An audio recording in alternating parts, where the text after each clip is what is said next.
Okay, I've had some questions about what my connection looked like in the wall for the Aquor Water Systems V2 Plus. About a 12-inch Aquor valve here, and there was a longer piece of hose bib. It actually was probably about, I don't know, 20 inches long, something like that. There was another piece of wood that was hooked up here for the right angle. It came out maybe about 6 inches for the right angle connection into the old hose bib. I removed that piece of wood here. Pretty much what I did was this PEX coming up from the foundation is what serves your water line. There was no shut-off valve here at all. So what I went ahead and did, knowing that, you know, I'd made all these connections here, if I ever needed to service the PEX line or the connections that I've made now, or possibly change out later on, or if there's something wrong with the Aquor system in the future, then I have a shut-off valve here to turn the water off at the connection here without having to go turn it off at the street. So pretty much what I did was I cut off the PEX that was connected to a standard brass PEX into a, you know, 1/2 inch male threaded into the hose bib. So when I cut that off, again, there was a piece of wood here it was connected to. So what I did was I bought a 1/2 inch to 1/2 inch PEX shut-off valve made by SharkBite. Then I have a small piece of PEX tube here that goes into a 1/2 inch to a 1/2 inch right angle SharkBite connection. And then another piece of PEX B tube into a 1/2 inch PEX to an adapter for a 1/2 inch male threaded to go into the back of the Aquor valve. To cover up the hole so that I have access to it in the future, I bought this 12-inch by 12-inch access panel. This hole here is actually 12 by 16 because I didn't know where the water line was or what it looked like behind the wall, so I cut it a little taller than I actually needed. So essentially all that I have to do now is get a piece of 4-inch by 12-inch sheetrock cut to be able to add back into this space here, and then this 12-inch access panel will go on the wall here. It's paintable. I got this one online from Amazon. The plastic's okay too. It's paintable. If I ever needed to paint it, I think I'm just going to leave it white. But now I'm going to go cut the sheetrock.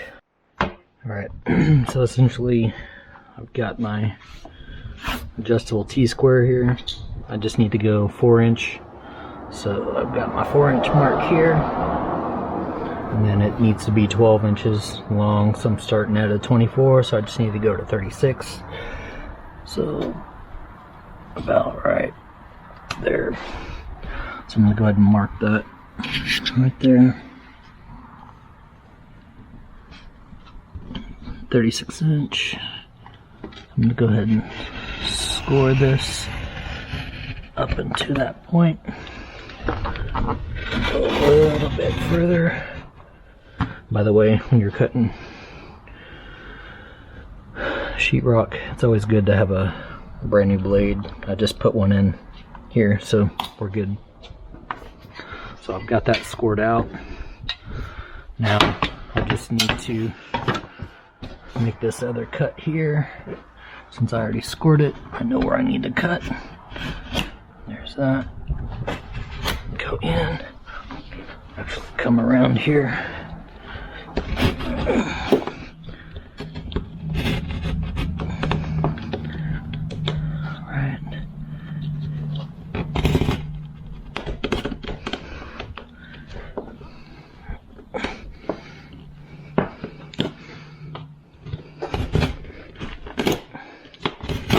Alright.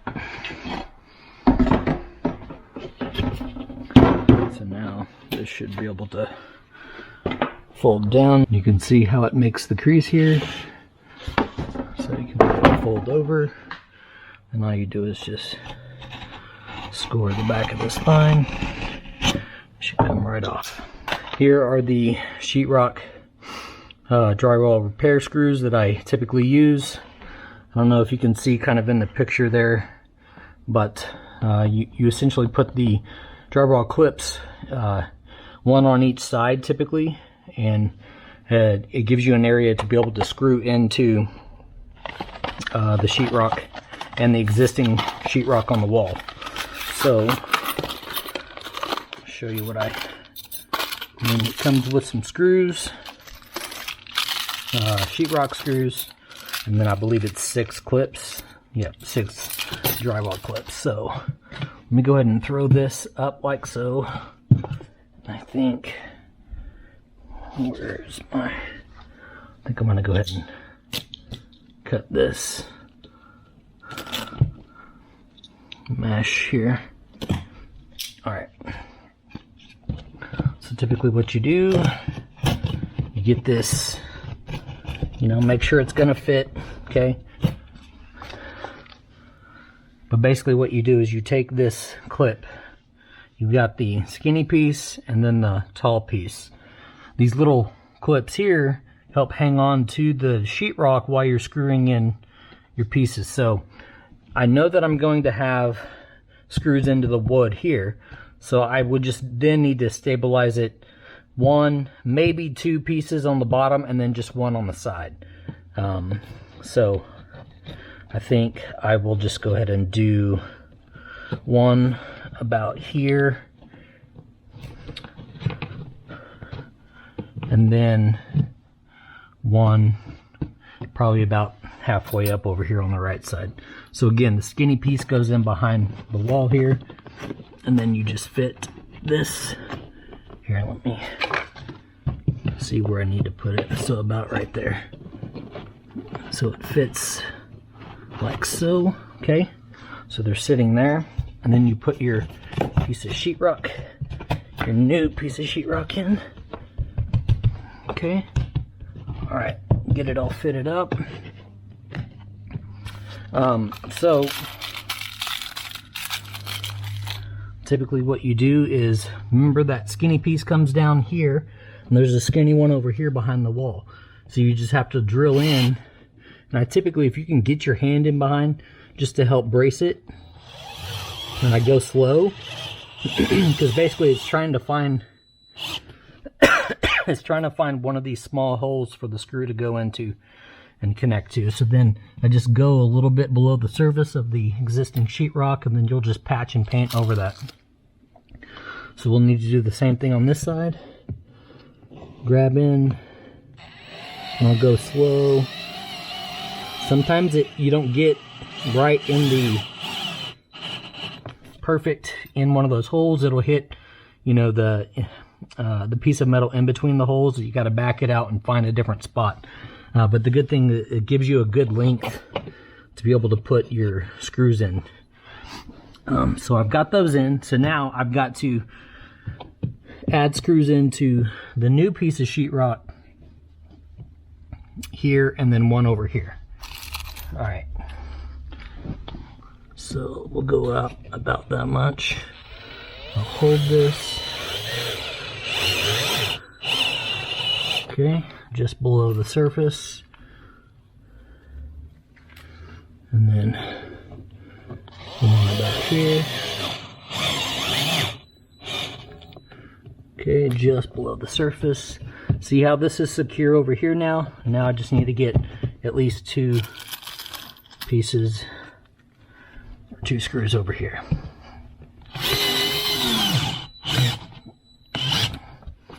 Okay. There's that. Okay. So my sheetrock's there. This piece of board was back further than I'd like it, but I'll be able to float this in with drywall mud to get it even. So then when you're done, essentially all that you do is you wiggle these clips here, and then they break off. Okay?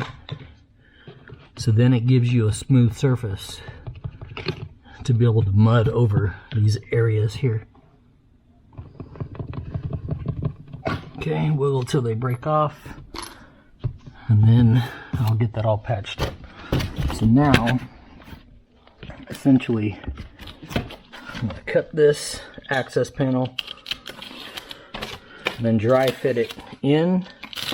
But essentially with these access panels, I guess technically you could try to drill, you know, if you had, you know, sheetrock or something hard behind this, you could drill screws in here, but that's not what it's made for. These types of access panels are meant to use like a construction adhesive that comes in like a tube of caulk, Loctite, or liquid nail. And essentially what it will do is you'll fit this in. They want you to take the panel out first. This one has a swivel, so it's a little different than the other room that I put it in for the faucet on the front of the house.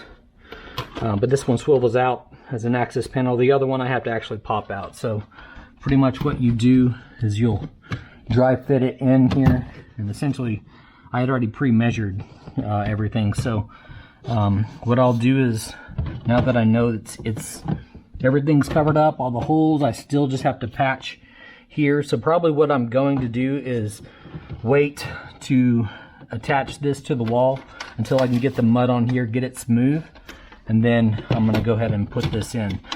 I got my sheetrock taped in mud on, got a smooth surface. Now we're going to go ahead and install the 12 by 12 access panel here. So what we're going to do is take, I've got a Loctite heavy duty power grab, but again you can use liquid nail, just any type of construction adhesive. So what we're going to do is just put a smooth bead all the way down.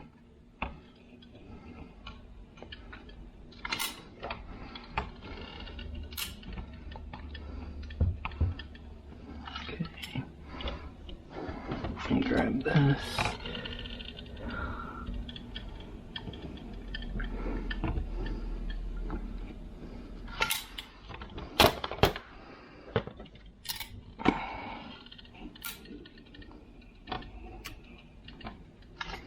Alright, so now looks like it needs to go this way, and then I'm just going to fit it in the open slot here, and then you just go in and press it in. So just apply some pressure here to help keep that glue in.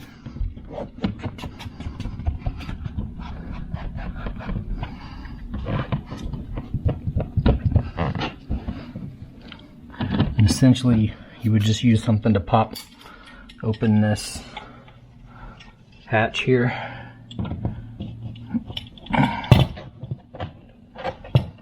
Typically a coin, small screwdriver. Essentially, and this will open up.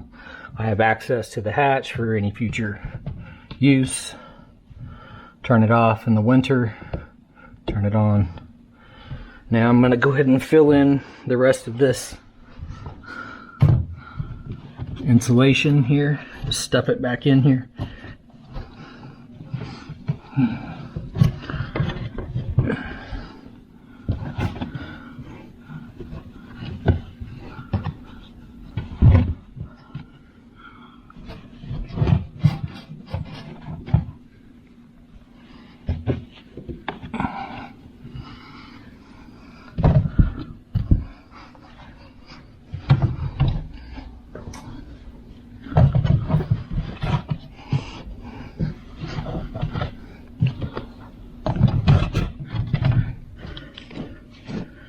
Right.